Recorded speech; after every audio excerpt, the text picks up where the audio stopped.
The house on Wexler Lane, based on a true story submitted anonymously. I used to be one of those people who thought hauntings were either fake, exaggerated, or caused by the imagination of someone looking for attention. That all changed when I moved into the house on Wexler Lane in the fall of 2019. It was a quiet neighborhood in western Pennsylvania. The house was a two-story colonial built in the 1940s. It had that kind of eerie charm old houses have. Creaky wooden floors, vintage wallpaper, a cold basement, and a backyard that backed up to thick woods. I rented it with my girlfriend at the time. We were both in our 20s, working full-time, and excited to finally live somewhere quiet. The first month was uneventful. We painted the walls, brought in furniture, and were starting to feel settled. But then little things started happening. Things we brushed off at first. It started with the noises. Not unusual for an old house, but these weren't just creaks or wind blowing. These were distinct footsteps upstairs when we were both downstairs.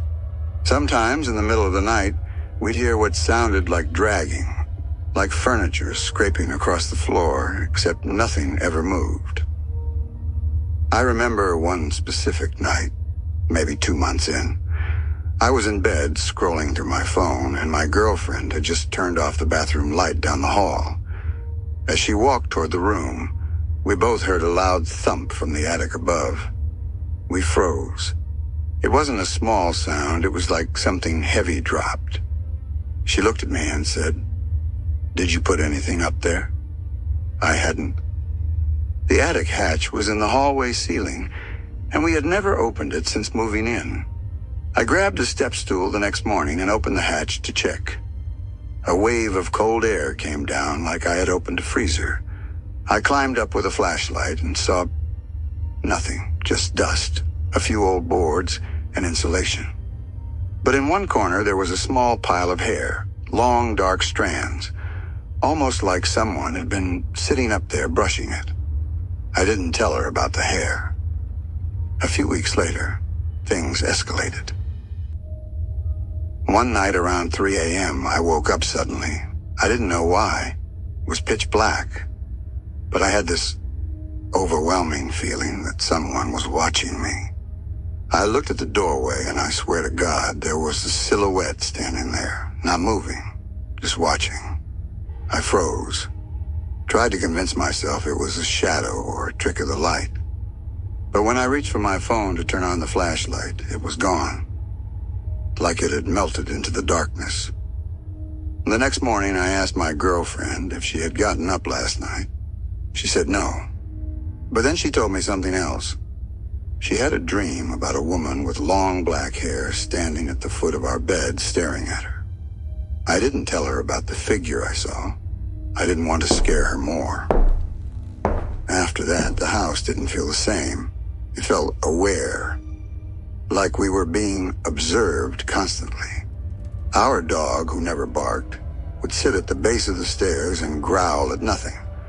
Doors would open slightly, just enough to make you wonder if it was the wind or something else. The bathroom mirror fogged up one night, and the word "leave" appeared on it, written as if by a finger. I thought she was playing a prank. She thought I was. We started fighting a lot. There was this tension between us. We couldn't explain. It was like the house was feeding off of us. Then one night, everything came to a head. We had friends over, and one of them, Jamie, a quiet guy who barely believed in anything, asked to use the upstairs bathroom. About 10 minutes later, he came back down, pale as a sheet. Everyone asked what was wrong, but he didn't want to talk about it in front of the group. Later that night, he pulled me aside and asked me straight up, "Who's the woman upstairs?" I said, "What are you talking about?" He said when he came out of the bathroom, he saw a woman walk into one of the bedrooms. Thought maybe it was my girlfriend. But when he called out to her, she didn't answer. And the room she walked into was empty when he checked. We never told him about the shadow or the dream or the hair in the attic. That night, I had the worst dream of my life. I was in our hallway and the attic hatch was wide open. I looked up, and a woman with pale skin and black hair was hanging down from the opening like a spider, smiling at me. Her mouth was stretched too wide. I woke up sweating, shaking. The hatch was closed, but I heard something crawling around up there. I told my girlfriend we had to move. She didn't fight me. We moved out 2 weeks later and broke the lease. I never went back for the deposit. I didn't care. I just wanted to be out of there. A year later, I looked up the property out of curiosity. It turns out the house had been vacant for almost a decade before we moved in. The previous owners, an older couple, disappeared in 2007. The case was cold. Nothing ever found. The real estate listing said, no known issues. Sold as is. To this day, I don't know what we lived with in that house. But I know one thing. It wasn't human. If you ever move into an old house and feel like you're being watched, don't ignore it. Some houses don't want you to live there. Acham.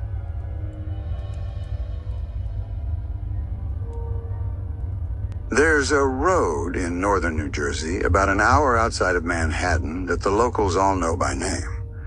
Clinton Road. Some call it the most haunted road in America. Others just never drive it at night. I wish I had been one of them. It was the summer of 2019.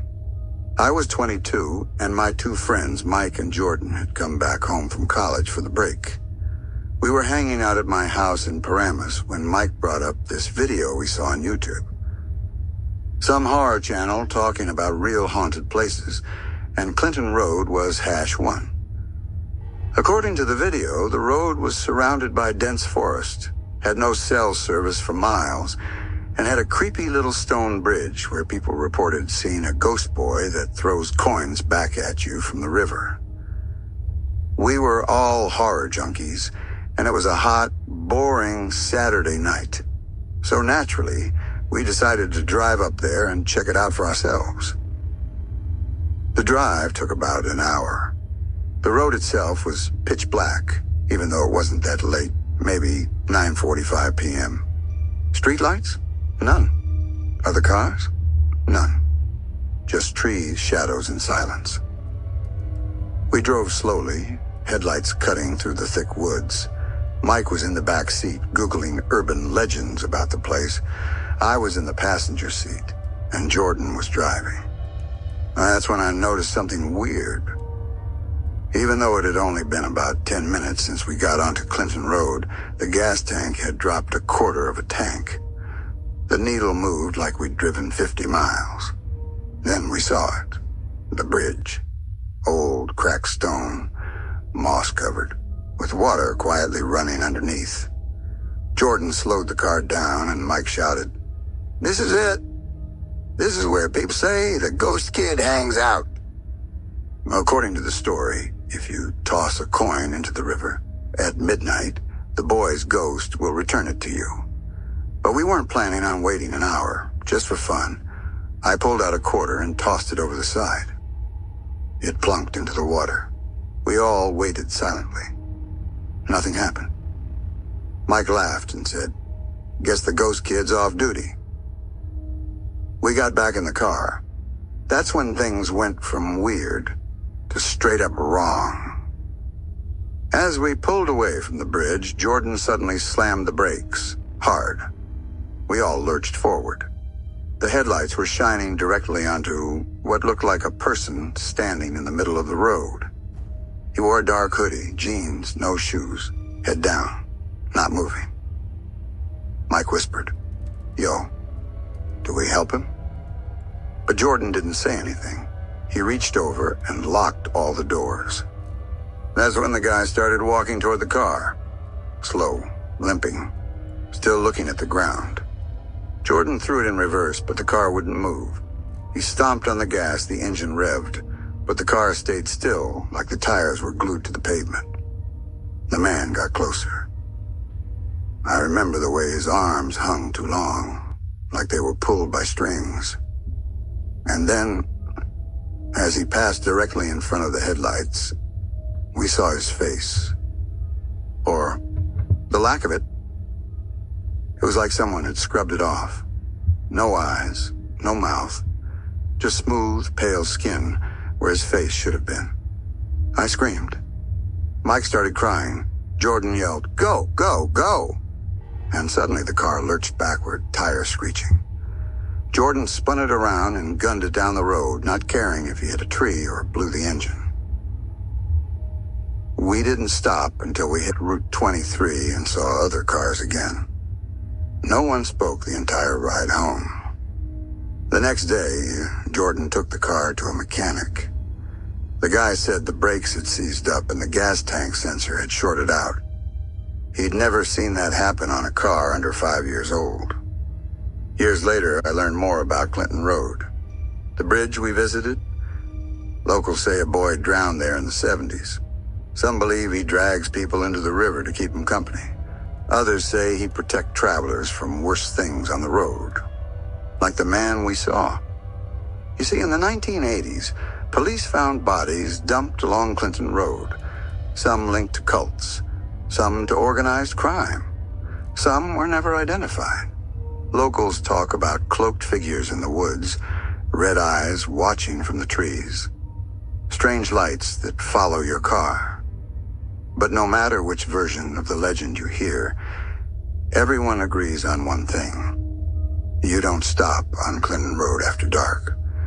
Some people vanish, others never really leave.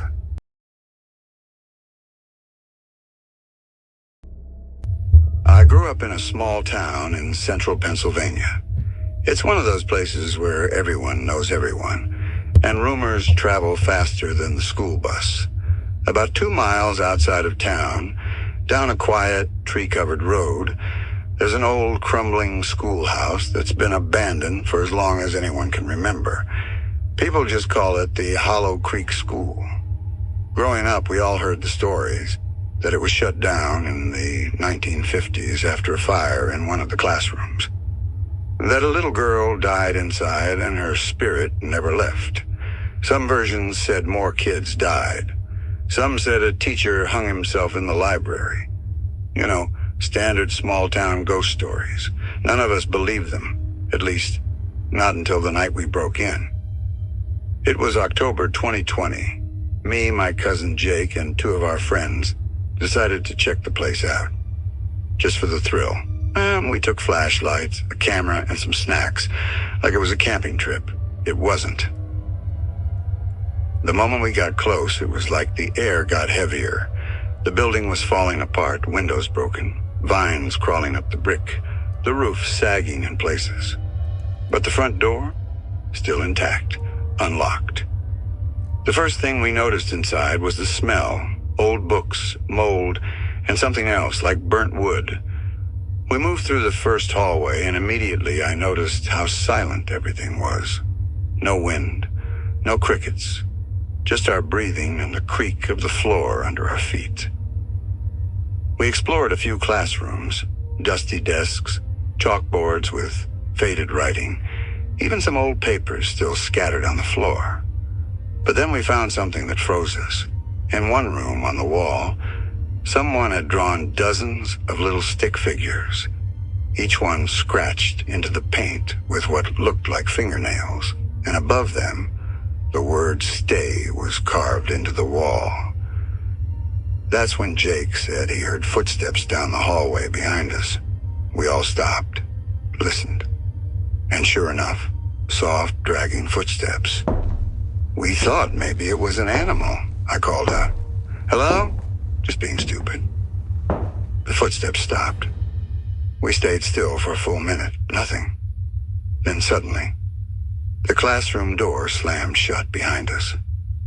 We screamed. One of my friends, Dan, tried the door. It wasn't locked, but it wouldn't budge, like something was pushing back. We shoved it with everything we had, and finally it flung open so hard, it banged into the wall. We didn't wait. We ran.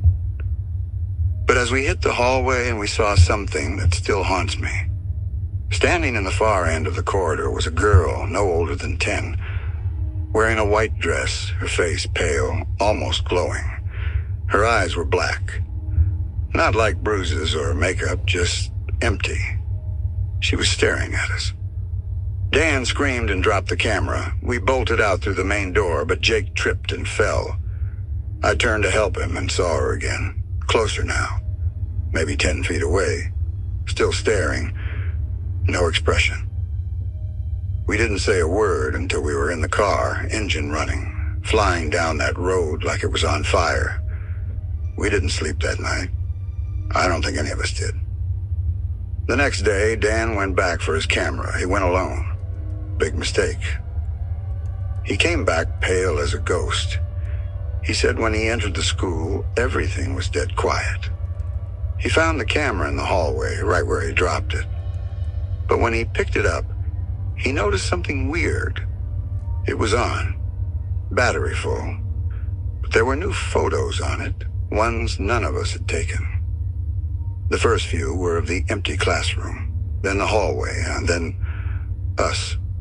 Sleeping bags laid out on the floor, us sitting around talking. Except none of us remembered taking those shots. The last picture was the worst. It was of Dan himself, taken from behind him, and in the mirror near the classroom door you could see her. That same girl, her black eyes, and she was smiling. We deleted the photos, burned the SD card. We never went back. A few months later, the Hollow Creek School was finally demolished. But before it came down, the demo team found something buried under the floorboards of the classroom where we'd seen her. It was a small, scorched doll, with no eyes, just empty sockets. No one could explain it. And even now, when I pass that road, I swear I feel her watching. End of story.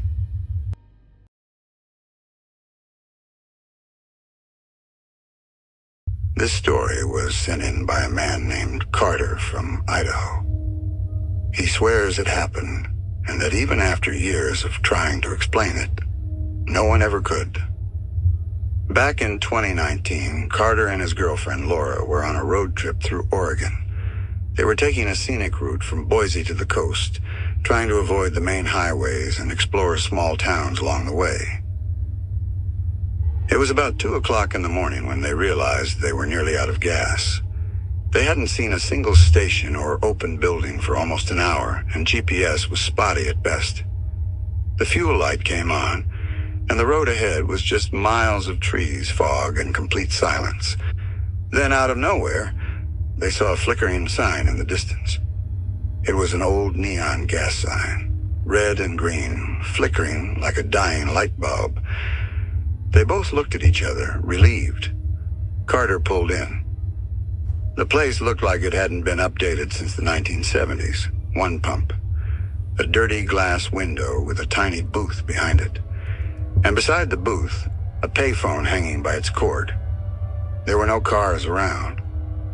Not even a trash can. Carter stepped out, but something immediately felt off. The pump handle was ice cold. Way too cold for summer. And there was no card reader. Just an old rotary dial on the machine, and like something you'd only see in a museum. He looked in the booth window. It was dark inside, but he swore he saw a man standing in the back. Not moving, just watching. He knocked on the glass. No response. But then suddenly the overhead lights on the station blinked on. The pump clicked. It was ready. He hesitated, but decided to start fueling up. The nozzle was stiff, like it hadn't been used in years. As the gas poured in, Carter looked back at the booth. The man was gone. Laura, still in the car, started yelling, "Carter, get in the car, now!" He turned and saw what she was looking at. Someone was now standing behind the car. Just standing there. A tall figure, wearing a hat and a long coat, like a trench coat, but no face was visible. Carter dropped the nozzle, jumped into the car, and took off, gas or no gas. They didn't look back. Here's where things get strange. The next morning, they checked their GPS history. No sign of the gas station. No saved PIN. It was like it never existed. Carter remembered the name, Red Oak Gas, written above the booth. So when they got to a town with service, he looked it up. No listing, no business records, no reviews, nothing. Later that month, he asked a few locals near the area if they knew the place. One old guy paused, then said, "You mean the old Red Oak station? That place burned down back in '82. Family of 3 died in the fire. Place was never rebuilt." Carter didn't believe him until he went back. He and Laura returned to that stretch of road during the day, drove up and down for over an hour. But there was nothing there, just forest. No lot, no booth, no gas pump. No sign anything had ever been there. They eventually stopped at a ranger station and asked about the area. One ranger, much younger, chuckled and said, "Oh, you heard about that place? Some folks say they see lights there at night, gas signs, even people. But that land's been empty since the fire. You didn't stop there, did you?" Carter lied and said no. But he never stopped thinking about it. He even checked his car's dash cam footage. Nothing. Just a glitch in the timeline where about 15 minutes of footage was gone. Gone. Completely. To this day, Carter has never been able to find that gas station again. No one has. And yet, every now and then, he'll get into his car and notice the smell of gasoline. Strong, unmistakable. Like the night they fueled up. Only now, the tank will still be full, and the pump total will read $0. End of story.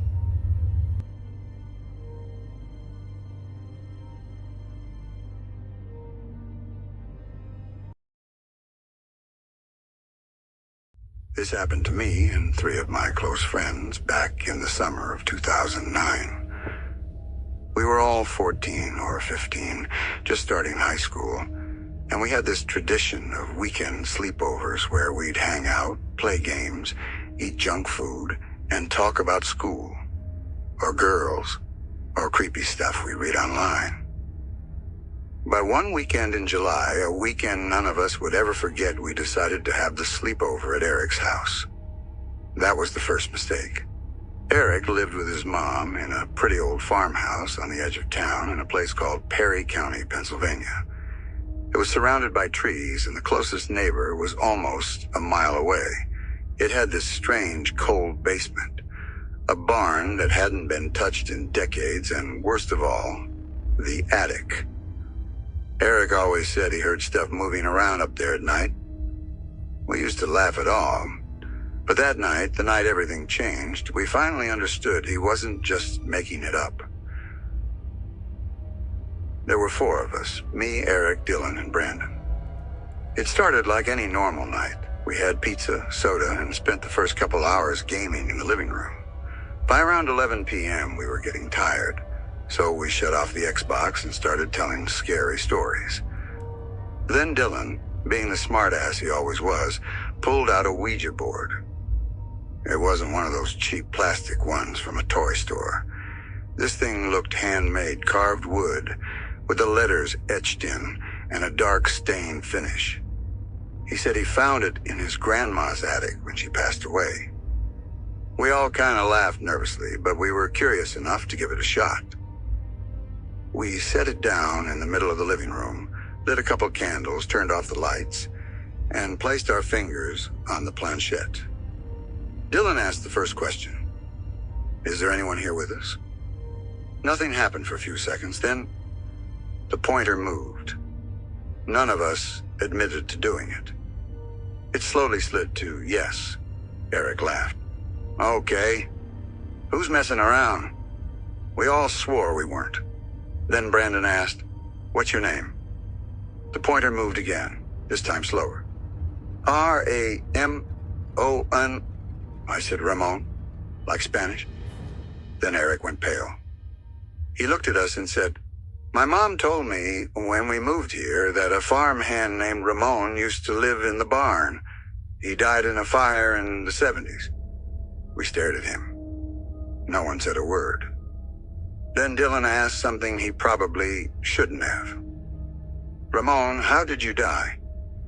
The planchette moved quickly. Burned. That's when the candles flickered. Then they both went out at the exact same time. We sat there frozen. Suddenly, there was a loud bang from the attic upstairs, like something heavy got dropped or knocked over. Eric grabbed the flashlight and stood up. It's probably just a raccoon or something. But the attic didn't have a way in from outside, only from the inside of the house. We tried to ignore it. We joked and moved on. Eventually, we passed out, all four of us, in sleeping bags in the living room. But around 3:13 a.m., I woke up. I didn't know why at first. Everything was quiet. But I had this weird feeling, like I was being watched. I turned over and saw the attic door was slightly open. It had been locked with a sliding latch. I nudged Eric and pointed at it. He looked eyes wide and whispered, "No way." That was shut. Then we heard the slow creaking of footsteps coming down the attic stairs. They weren't heavy. They were slow, careful. Almost like someone trying not to be heard. Dylan quietly reached for his phone to call Eric's mom, but there was no signal. That's when Brandon whispered, "Guys, someone's standing at the stairs." And he wasn't wrong. A tall figure, just barely visible in the dark, stood at the base of the staircase.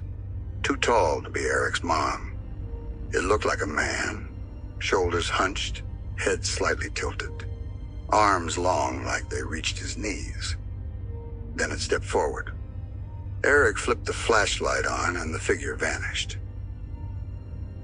The next morning, none of us slept. Eric's mom laughed it off and said it was probably just one of their little games. But later that afternoon, we went outside to clear our heads and ended up wandering into the old barn. The boards creaked. Dust floated in the air. But something felt wrong. There was a section in the far back behind old equipment where the wood was completely blackened from fire. Burn marks. Dylan pulled out his phone and snapped a picture. When we looked at it, there was someone else in the frame. A tall man, standing in the shadows behind us. None of us saw him in real time. That night, after going home, Dylan sent us all a message saying he was going to figure out who Ramon really was. The next morning, he was gone. Police said he left his house around 1 a.m. His phone was found 2 miles into the forest near Eric's property. The picture of the barn had been deleted. They never found Dylan. To this day, his case remains open. The day after Dylan went missing, none of us went to school. Brandon was freaking out, texting constantly. Eric wasn't answering anyone, and I was barely sleeping. By the third day, I decided to do something stupid. I snuck into Dylan's house. His parents were gone, probably at the police station, or out with search parties. But I knew where he kept the spare key. We'd been best friends since 4th grade. I just needed to see his room. Everything was exactly as he'd left it. His laptop was still open, browser on Google. He had searched Ramon Barn Fire, 1973, Pennsylvania. There were no real results, but the tab next to it was worse. It was a Reddit thread about spirit attachment stories, about people who used Ouija boards and ended up haunted by something that followed them home. That's when I saw it. On the wall, near his bed, just above his headboard, there were 3 deep scratches. Diagonal, like claw marks, carved straight into the drywall. But the most disturbing part? They weren't there when I was last in his room. just days earlier. That night, Brandon messaged me something chilling. He found a video. Apparently, Dylan had been recording with his webcam while we were using the Ouija board. None of us knew. Brandon uploaded the file to Google Drive and sent me the link. I opened it with my hands already shaking. At first, it was normal. The camera was sitting on a shelf across the room, catching all of us sitting around the board. But at around the 6-minute mark, right when we asked, "How did you die?" the picture distorted. The screen went staticky for about half a second. No one noticed at the time. Then behind us, in the reflection of the TV screen, something moved. A shadow. It didn't look human. It was hunched, with long, bony arms, and it stepped out of the hallway behind us just for a frame or two. But you could see it.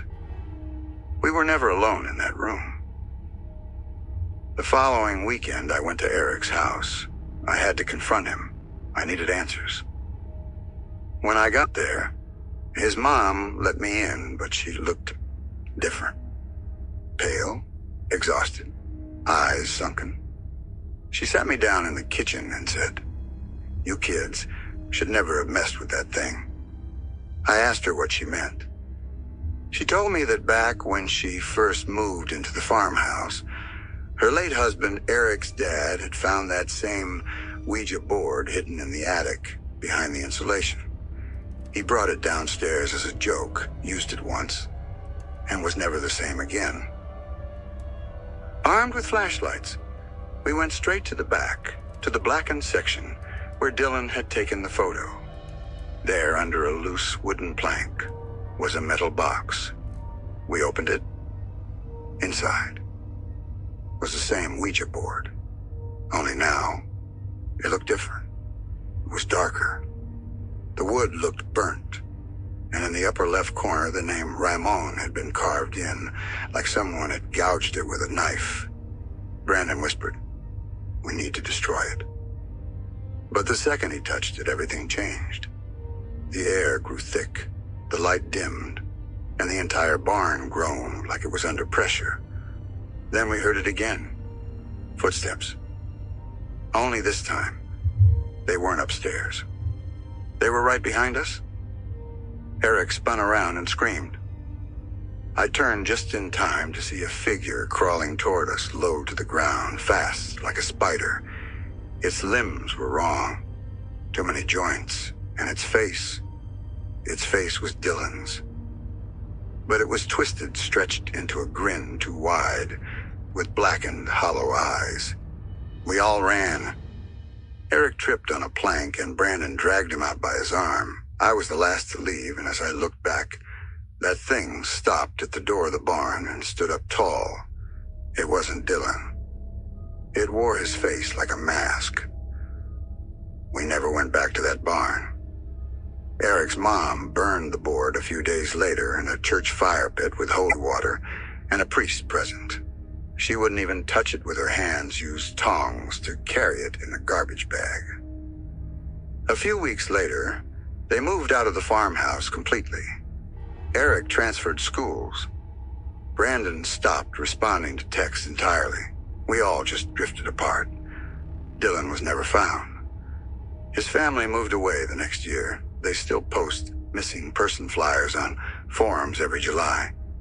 But we all know he's not coming back. I still dream about him sometimes. Only it's not Dylan I see. It's the thing that wore his face. And every time I wake up, I find new scratches on my arms. 3 of them, diagonal, just like the wall in his room. In 2021, over a decade after it happened, I got a Facebook message from a burner account. No profile picture, no friends, no info. Just one line. "You brought it back." And attached was a photo. It was the video still from Dylan's webcam with the shadowy figure behind us. Only now, the shadow had moved closer. It was standing right behind me. End of story. If you enjoy this type of content and would like to see more of it, support the channel, Feel free to subscribe and turn on notifications.